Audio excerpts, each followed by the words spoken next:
Идет хлопок в небе. Асманда тарс деген үн чыгып, түтүн пайда болду. Айланабызда бардык жер жарыла баштады. Александрдын үй бүлөсүндө азык түлүк түгөнүп жаткан. Алар жашаган Украинанын түндүгүндөгү Чернигов шаарын орус күчтөрү 3 апта бою курчоого алып турган. Алар үйүн таштап чыккандан бир нече секунда өтүп, бомба түшкөн. Потому что я ее не чувствую. Мне было сумасшедшее. Дароо оюма бутун үзүлдү го деген ой келди. Катуу ооруду. Анан уулума кайрылып, Даниэль, сен амансыңбы деп сурадым. Даниил, ты целый? Телефон зарядить. Булар 17 март күнү кластердик чабуул болгон аймакта жаракат алган ондогон үй бүлөлөрдүн арасында болушкан. Кластердик куралдар кишинин дене мүчөлөрү жана органдарынын көптөгөн жерине жаракат келтирип, сөөктү, этти жана кан тамырларды тилип кетет. Сергей ошол күнү Александрга операция жасаган. Раны были... Эти тилинтер бир жарат бутуна тарап шыйрагына чейин жетиптир. Булчуңдарына жаракат келтирилген. Андайды көргөн эмес элек.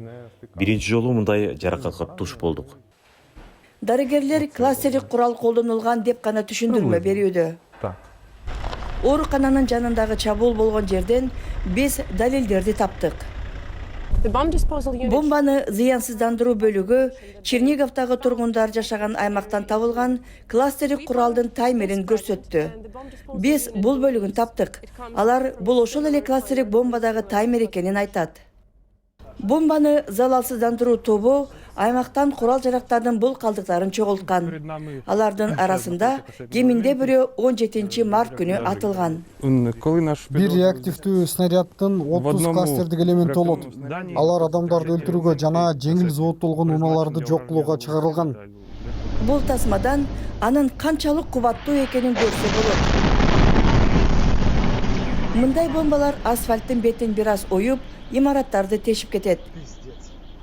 Чернигов боюнча биз анын даана белгилерин таба алдык.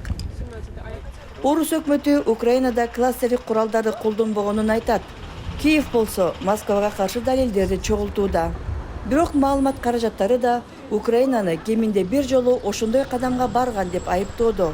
Украина айыптоолорду четке какты. И мы, получается, втроем лежали по... Үчөөбүз 16 күн бою ар башка бейтапканада жаттык. Алгачкы 4 күн бою бири-бирибиз менен байланыша албадык.